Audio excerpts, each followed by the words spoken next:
At On 12 News, a shakeup at Golden Valley City Hall. What elected officials are saying about the ouster of the city's longtime public works director. But first, record-setting rainfall. We've had a lot of water falling from the sky. And all the problems that come with it. Tried to drive through and got stuck. 12 News starts right now. Hello, and thanks for joining us. Thankfully, the forecast shows a break from the rain. It is welcome relief for a stretch of wet weather that's setting modern-day records. Since early Thursday morning, we've received 2.7 inches of rain, according to an official weather observer in New Hope. That's more than a half month's worth of rain for the month of June. And here's where this year really sticks out. Since January 1st, we've had 25 inches of precipitation, according to Hennepin County's emergency management team. And that surpasses the old record set in 2001 of 21 inches. 12 News reporter Shannon Slatton has more on our record-setting year. When rain pours down in record amounts, you can sum up work inside Hennepin County Emergency Management in one word. Busy. Staff knew record rainfall could be coming, and now they watch as the totals inch up. I am constantly looking at the forecast models. I'm in constant contact with the National Weather Service just to make sure that we can give our cities as much update of the precip estimates so that they know kind of how much more water are we expecting. And today, that's a lot. A lot of standing water out on streets and roadways. A lot of creeks have been at or near flood stage for a long time now, and so this extra amount of water is really putting them over the edge. That's the case on the banks of Crystal Lake. This is what record rainfall looks like here in Robbinsdale. Looks higher than it's ever been, and I'm starting to panic a little bit. Doug Blum says he's lived here 46 years, and this is the highest he's seen Crystal Lake. I've got a wall down there, which is underwater now, and it'll come up a little over the wall, but that's it, never up like this. Just to give you some perspective on how high the water is in Doug's backyard, he says there's a 2-foot retaining wall just on the other side of that dock. Just hope it doesn't keep coming, but we're preparing for the worst. So today, that means moving things out of his basement just in case there's more rain coming. Emergency management says that's good thinking. We'll be in this heightened state of awareness for a month and a half or so because any more water just makes the situation worse. In Robbinsdale, Shannon Slatton, 12 News. And here's one more statistic to throw at you. At Crystal Lake, we are 1.2 inches away from the highest lake level ever recorded there. Meantime, take a look at the high water level on the Mississippi River. It has risen more than 2 feet in less than a week. The DNR is warning boaters about using the river, which has swept up more debris and tree limbs. And here's another word of caution. The water temperature is 5 to 10 degrees cooler than normal for this time of year. The rain isn't only putting a damper on outdoor activities either. Now, as Carissa Wyatt reports, all this rain has put a damper on businesses and impacting local construction schedules. You don't need a meteorologist to tell you it's wet outside. Here in Crystal, rain has made this sidewalk impassable. Most of our customers here do walk and doesn't have a car. Which is putting a damper on profits at El Baraka Market. Yeah, when it's sunny. I get really good business all day, but was like that, it's dead. In Robbinsdale, Hennepin County construction crews say heavy rains have halted the County Road 9 construction project for the first time this year and turned the corner of York Avenue and Lake Drive into an actual lake. But even after the rain stopped, the problems continued. In Golden Valley, we spotted vehicles driving through high water, exactly what authorities say you shouldn't do. Tried coming through right here and came all the way up into my van and killed it. I didn't realize it was good 3-4 feet deep, so. Some made it across. Others weren't so lucky. One of the big problems that we've seen today is with all the rain, a lot of the roads around the area are getting flooded. Cars try to drive through and they can cause major electrical damage to their vehicle. And that's exactly what happened to this man. Tried to drive through and got stuck. Just got stuck, car stopped on me and everything. Today's nasty Minnesota weather landed his car dead in the water. Want to give it a shot? Yeah, we could. But thankfully, some good old Minnesota nice. I didn't know somebody's in the car. I thought it was empty. Prompted this Good Samaritan to help out. And then as I was pulling around to drive away, I saw somebody was in it, so I thought I'd try to push them out. Once you turn the key and nothing goes, something happened in the electrical, right? Carissa Wyant, 12 News. Wow, well, the water and wind are causing pockets of power outages across the West Metro as well. Xcel Energy says at midday Thursday there were about 2,600 customers without electricity after the latest storm came through. Lightning strikes and trees uprooted from the saturated soil were the big culprits. One outage in Wayzata affected more than 800 customers. Xcel hoped to have everyone running again by Thursday evening.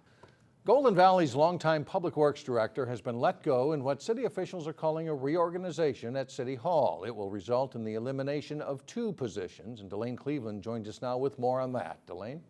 Mike and Alex, the city's planning director will soon be retiring, and once he leaves, that position won't be filled. But what caught people off guard was when the city manager decided this past week, without the city council's knowledge, to let go of Janine Clancy, who had been the public works director for the past 15 years.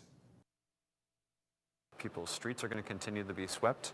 The potholes are going to be patched, and the snow is going to be plowed. So I think no one needs to be concerned about this reorganization in terms of changes at City Hall. They're still going to continue to get the top-notch services.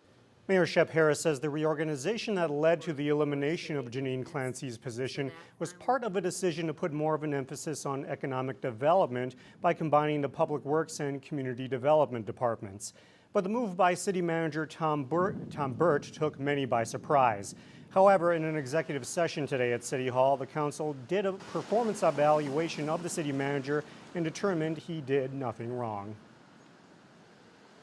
We brought in our in-house city attorney. We also brought in outside counsel, and we looked at the state statutes, we looked at the city ordinances, and the conclusion was that the city manager acted within his purview. Mayor Harris did say that the council will be making some changes to the city ordinance in the future so that any major restructuring like this will go through a more thorough vetting process. As for Clancy, an email to her attorney was not returned, but reports say that she was given 2 months severance pay, payment for unused sick leave, and access to job placement services. Mike and Alex? All right, Delane, thank you very much. In other news, a federal jury has convicted a Brooklyn Park man of smuggling weapons to Nigeria. 51-year-old Sharif Muhammad was convicted of 1 count of smuggling arms and 17 counts of providing false statements while purchasing a firearm. He was arrested last fall in Atlanta. Federal investigators began tracking Muhammad in 2012 after uncovering an unusual number of handgun purchases. There is good news on the job front. The state's unemployment rate dropped to a 7-year low. The state added more than 10,000 jobs in May. The state's seasonally adjusted unemployment rate now stands at 4.6%. The U.S. unemployment rate is 6.3%. State employment officials were particularly pleased with gains in the construction and manufacturing sectors.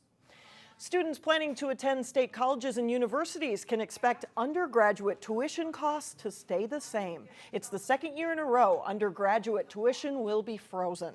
The average cost to attend North Hennepin full-time is just over $5,000 per year. For a University of Minnesota campus, it's $12,000. And the average cost for a private 4-year university is $34,000 per year. Coming up, bringing your waterlogged garden back to life. We'll have some tips to help out your oversaturated plants. And then later in sports, Wayzata fights off a challenge from Bloomington Blue in American Legion Baseball. But first, light at the end of our waterlogged tunnel. Friday and Saturday shows 80s and lots of sunshine.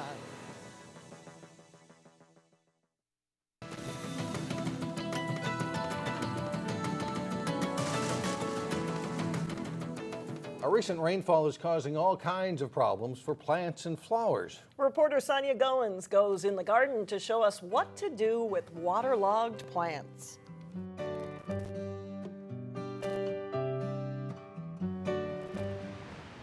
Mother Nature hasn't been too kind in recent days. The deluge of rain is doing damage to gardens all over the metro. It's always an adventure gardening in Minnesota. Instead of soaking up the sun, these plants are saturated in mud. Some of the crops are starting to wilt. When you start to see wilting plants in wet water, then you're starting to get into the danger zone. The top of the plant will start to wilt because if the roots are not functioning properly, they can't carry the water up, and so the top wilts. There are some things you can do to help your plants survive the saturation. You can dig a trench around the outer so that you're creating a lower space for some of that water to be diverted into. If the rains don't let up and you're desperate, you could temporarily transplant your crops. If they're really important to you, you could dig them out and put them in a pot for a day or two, put them in the garage, give them a breather. And it's a good idea to add fertilizer. Just sprinkle it right on the soil surface in your containers or in the garden, and as it continues to rain, it'll dissolve and feed the plants and replace some of those nutrients that are washing away. But the best advice is to wait it out. When the sun comes back, these plants should bounce back. You can't control the weather, and there's only so much you can really do. So, for In the Garden, Sonia Goins, 12 News. Our Bachman's expert also suggests getting a rain gauge so you can tell how much water your plants are getting. She also recommended not walking on wet soil because it could become too hard and compact, making it tough for roots to get the nutrients they need. Still ahead, Osseo District students get an early taste of medical careers. We'll take you to Scrubs Summer Camp coming up. But first, in sports, drop a line with Terry Tuma for this week's Channel 12's fishing tip. Jay Wilcox has that and more when we come back. Well, despite the rain, or maybe before all the rain started, they were able to get some baseball in Plymouth last night, right? Yeah, actually pretty nice night before what turned into a lot of weather trouble here. Getting games in has been a bit of an issue this week for summer teams. The Wayzata American Legion team got to play Wednesday night, and their game was a good one, too. Wayzata at home to face Bloomington Blue in a South Hennepin League game. Wayzata breaks open a scoreless game in the third. Christian Linhart tags one to the gap in right center. Tyler Brocky, Jake Marsh, and Thomas Nettleton all score for a 3-0 Wayzata lead. They add one more to go up 4-0 through 3. In the fifth, Bloomington gets on the board as Cole Ansel drills one to left center, and this one clears the fence for a solo home run. Wayzata answers in the bottom of the fifth, though, as Mickey Leas flies out. Nettleton tags up and dives in with what turns out to be an important run. Wayzata pitcher Eric Stolt gets out of a jam in the sixth inning, and he gets a strikeout of Ansel, looking to preserve a 5-1 lead. This one gets really interesting in the seventh. Ted Kalina rocks a bases-loaded double for Blue.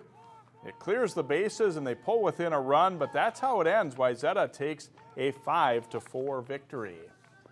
With their artificial turf baseball surface, Veterans Field in Minnetonka is a popular place when the weather is bad. Good drainage means that field's almost always playable. Chester Bird Post of Golden Valley visiting Excelsior Legion. Second inning, bases loaded for Excelsior. Brian Wold singles up the middle. Derek Branson and Kyle Hoffman come in to score. It's part of a 6-run inning for Excelsior. Top of the fourth, 2 out and runners on first and second for Chester Bird. Riley Crane grounds a short, and the throw to second, though, is wide. Tyler Weibel comes in to score, putting Chester Bird on the board. Top of the fifth, runners in the corners. Mike Kaminsky doubles to the gap in left center. Jamison Shue trots home from third. Marshall Hemke comes in to score all the way from first. Chester Bird's within 7-3. The play of the day comes in the bottom of the sixth. Branson rips a shot into left center, and Hemke lays out to make an amazing catch. A great play for Chester Bird, but they fall in this one 8-3. Using the proper rod can make a big difference on how many fish you catch. Terry Tuma explains in this week's Channel 12 fishing tip. So many times anglers will ask me, well, how many rods do you have? Well, rods that I own are utilized for specific applications and species of fish. Does it make a difference? Absolutely. And let's just talk about using a rod for jigging walleyes. Very, very much of a factor. And what we need to do is, and I personally like a longer rod, 7-footer, 7.3, something in that area. But what we do need, and yes, I know vertical jigging, you'll hear people say, well, you want a shorter rod, a 6.3 or 6.6 or whatever. That's definitely, to me, not the case. You want a rod that has a fairly soft, flexible tip. Not so soft that when you're jigging that the rod tip is constantly moving, but then you're not going to be detecting that ultralight bite. The center part of this rod needs to be somewhat, shall we say, stiffer, so you can get a real good hook set. And then, of course, matching the line, matching the weight according to the rod. Now, let's carry it to the next level, and that reel must match that rod. And you should have this setup, so to speak, so you can actually feel, and I personally can feel, a minnow swimming, action of the minnow, when I'm using a jig in the correct rod. Does it make a difference? Absolutely. You'll be amazed at this sensitivity, how much it's going to increase your walleye success. We all know about the walleyes with their soft bites under many conditions. Do take some time and work with rod selection and matching your reels to the rods. You're going to increase your walleye success. But you know, we should use this information for other species of fish that we're pursuing in open water time frame. And how about taking a kid fishing this week? Thanks very much, Terry. I wonder if he'd be willing to come with to the store when people are picking. Right, I know, he'd be helpful. Thanks a lot, Jay. If it's broke, students in the Osseo district are learning how to fix it. Yeah, their early start at a possible future medical career when we come back.